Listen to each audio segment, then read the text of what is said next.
Naam, asante kwa kuendelea kubaki nasi, na sasa ni habari za biashara na uchumi. Chemba ya Taifa ya Biashara TNCC imewataka wafanyabiashara kutumia chemba hiyo kupata taarifa mbalimbali za fursa zilizopo hapa nchini na nje ya nchi badala ya kuendelea kulalamika kukosekana kwa masoko ya biashara zao. Tupate taarifa kamili. Rai hiyo imetolewa jijini Dar es Salaam na Rais TNC Vincent Minja alipokuwa anazungumzia mkataba uliosainiwa wakati wa ziara ya Rais wa Kenya William Ruto hapa nchini, akisema serikali imefungua nchi na kuifanya kuwa ni eneo la uwekezaji, lakini changamoto iliyopo ni Watanzania kuzitafuta fursa. Sisi bado hatuko kwenye ule ushindani kama wenzetu wa Kenya. Wakenya wanashindana sana, sisi hatushindani sana. Kwa hiyo Watanzania wengi akishafungua duka lake anasubiri mteja aje, hatafuti kama katafute mteja. Yaani wewe umeshafungua duka Kariakoo au Posta, unasubiri mteja aje mwenyewe. Hiyo biashara kusubiri mteja haipo tena duniani. Akizungumzia kuondolewa kwa vikwazo visivyo vya kikodi, Minja amewataka wafanyabiashara nchini kusajili malalamiko yao kwenye mfumo wa chemba ili ziweze kufanywa kazi, na kwamba tayari wametekeleza agizo la viongozi wakuu wa Tanzania na Kenya kuhakikisha ifikapo mwisho wa mwezi huu wa 5 vikwazo 20 viondolewe. Changamoto 20 sio kwamba ndo mwisho wa maisha ya biashara. Kila siku tunafanya biashara, zinakuja changamoto nyingine mpya. Zinapokuja mpya, unatakiwa urejiste kwenye mfumo wa chemba wa NTB. Jocelyn Zefania, Channel. Baadhi ya wanufaika wa Mwanga Hakika Benki wilayani Mwanga mkoani Kilimanjaro wameipongeza benki hiyo kwa kuendelea kuongeza mapato yake kupitia ukuaji wa shughuli za kibiashara pamoja na ongezeko la thamani ya hisa za wanachama wake. Ahmad Nandonde ametuandalia taarifa ifuatayo. Wakizungumza mara baada ya kumalizika kwa mkutano mkuu wa 6 wa wanahisa wa benki hiyo uliofanyika wilayani Mwanga mkoani Kilimanjaro, wamesema kuongezeka kwa mapato ya taasisi hiyo kimeonyesha uimara wa benki hiyo katika utoaji wa huduma za kifedha zinazowagusa wananchi kupitia mikopo.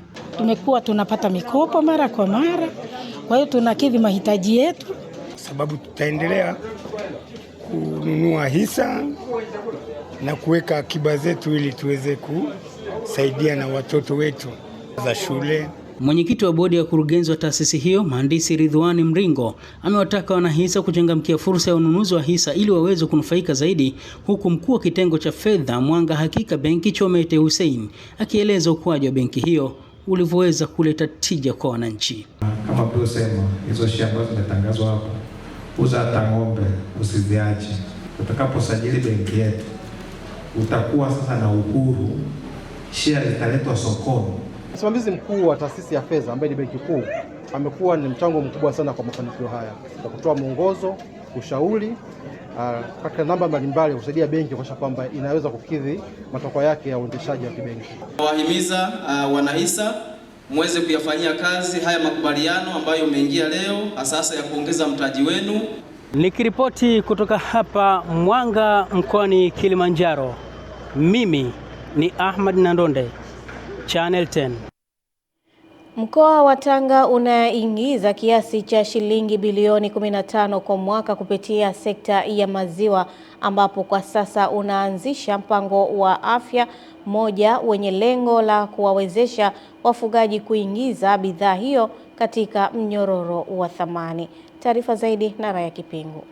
Mwakilishi wa mkuu wa mkoa wa Tanga ndugu Isa Hatibu anafungua mafunzo ya kuwajengea uwezo wa wafugaji, maafisa ugani pamoja na wasindikaji yanayotolewa na taasisi 3 za serikali ikiwemo Bodi ya Maziwa Tanzania kwa ajili ya kutekeleza mpango wa afya moja. Potential ambayo tunayo ni kufika mpaka bilioni 60 kwa mwaka kama maziwa yote yataingizwa katika mnyororo sahihi wa thamani ambao ni rasmi.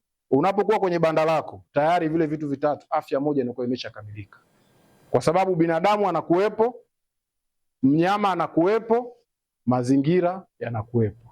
Sasa kwa sababu hiyo ya kutegemeana ndipo dhana hii ilipokuja.